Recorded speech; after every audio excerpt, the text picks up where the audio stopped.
Welcome to Tips and Tricks.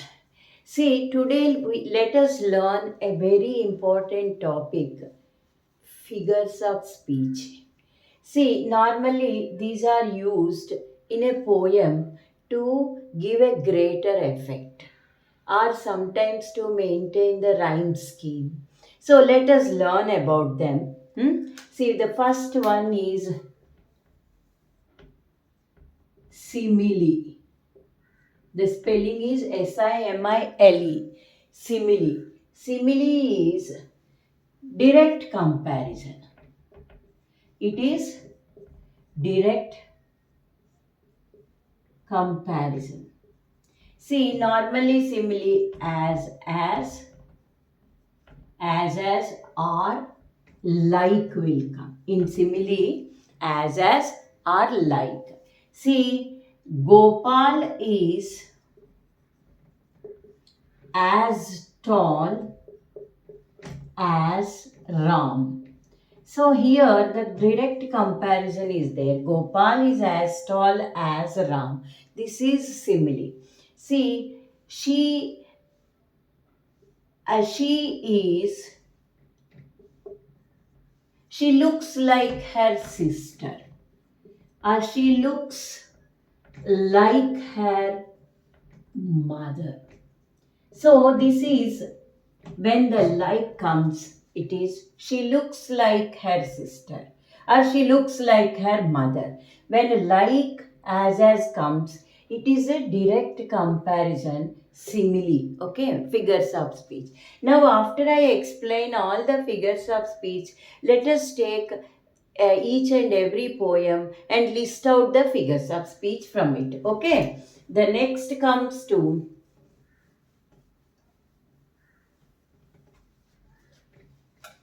metaphor.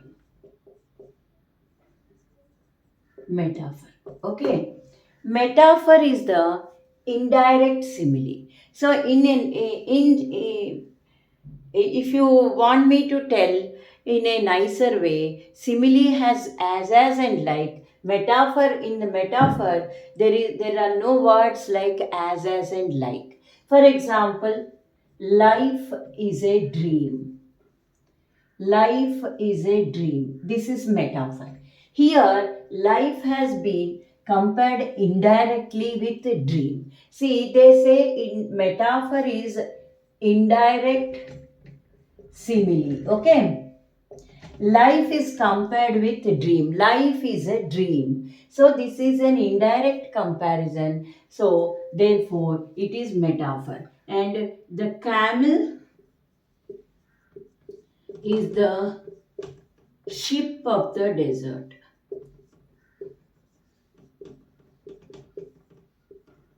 So it is again simile. The camel is being compared with ship of the desert. So it is metaphor. Metaphor, what is the difference between simile and metaphor? In simile, we get the words like as and like.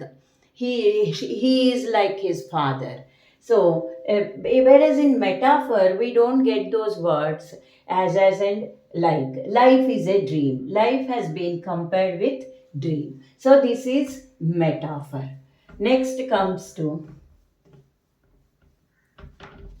personification. Personification. So, this name itself tells all inanimate objects have been written in that sentence as if they have life. See, for example, the stars peep through. Stars peep through. See, stars have been given the human quality of peeping through. Therefore, it is personification. Stars peep through. Okay, this has been, they have been given the human quality. Next comes to the river is roaring. So the river has been given the quality of roaring. And next, the daffodils are tossing their heads.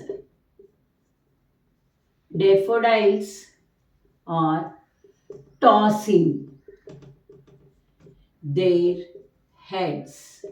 So daffodils have been given the human quality of tossing. So personification, non-living objects have been given the human quality. It is known as personification. Okay. So this is about personification. Next comes to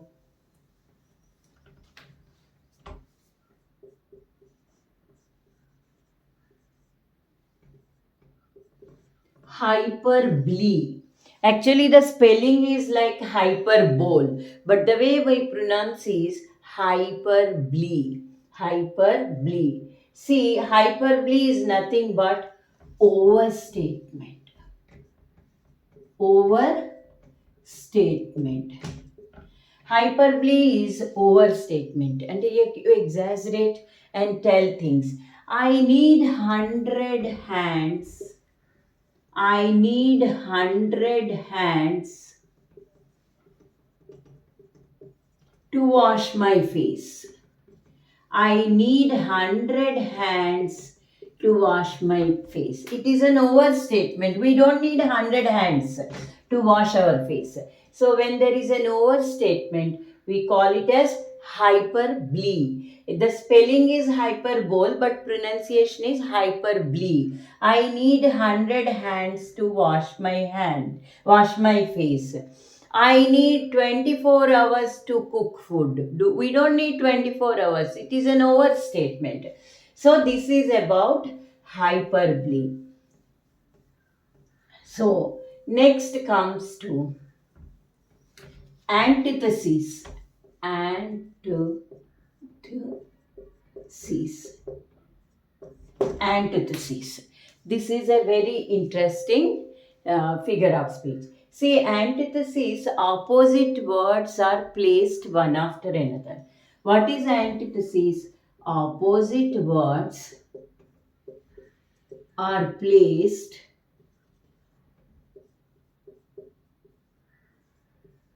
one after another. Okay. See how the waves rose and fell. The waves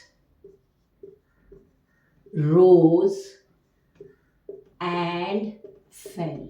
Here the opposite word, rose and fell. Okay.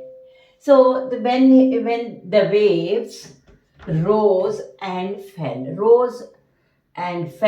are the opposite words one after another. See, another thing, man proposes,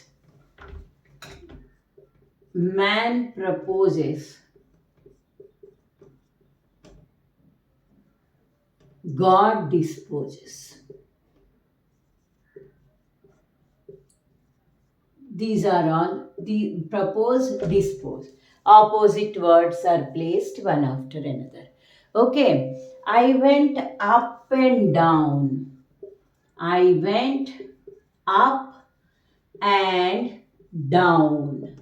See, up and down. Opposite words are placed in the same sentence, then it is known as antithesis. Okay, I went up and down.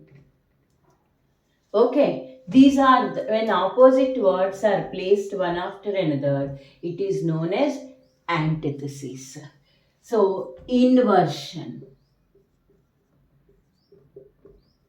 Normally, what is the prose order? Subject plus subject, verb, and object. See, when it is not in prose order, it is known as an inversion. See, sometimes to give poetic touch and rhyme scheme, to have a rhyme scheme, sometimes poets they use inversion. See how down he fell. See, it should be the order is he fell down. Down he fell. Truth he spoke. The truth he spoke. Normally, what is the prose order? He spoke the truth. So but sometimes for rhyme scheme and to give poetic effect, they write, like this, for not following the prose order. So the truth he spoke, this is known as inversion. When inversion comes in the poetry, you have to write correct prose order. The correct prose order is, the correct prose order, you have to write, he spoke the truth. Okay, he spoke the truth, and then you have to mention this sentence is, the figure of speech of this sentence is inversion. Okay, this is how you have to write.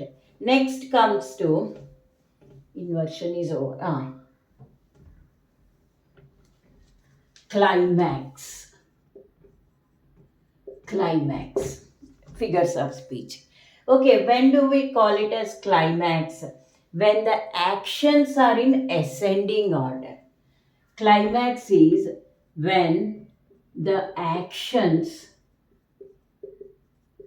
are in ascending order. Okay, the actions are in ascending order. So what do we say? I got up, I brushed my teeth, had a bath, and went to school. These actions are in ascending order. Then we call it as climax. See, I get up early in the morning, I study, have breakfast, and go to school. This is known as actions are in ascending order. I get up early in the morning, early in the morning, have breakfast,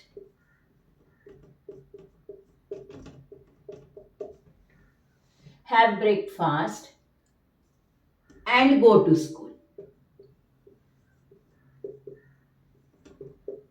Okay, this is known as, we say I get up early in the morning, have breakfast, and go to school. These are actions. You get up early in the morning, first action.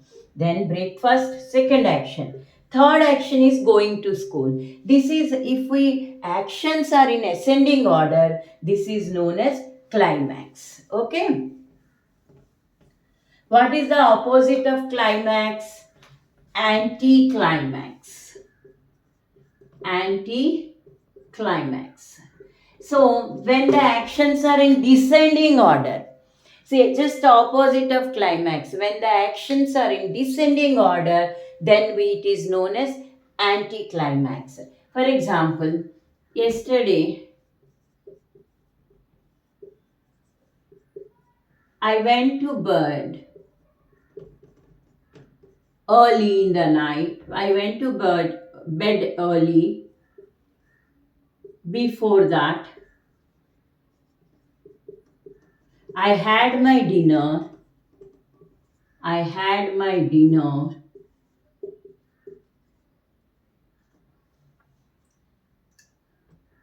And at 5 and in the evening, I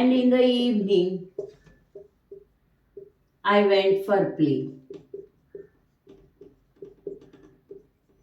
So these kind of actions, in descending order. I went to bed. You are telling, yesterday night I went to bed early. Before that I had my dinner, and in the evening I went to play. So these kind of descending actions are known as anticlimax. So what did we learn today? Simile, metaphor, and antithesis, hyperbole, climax, anticlimax, and inversion. Okay, so in my next class, I will take one poem and let's list out the figures of speech. Okay, got it?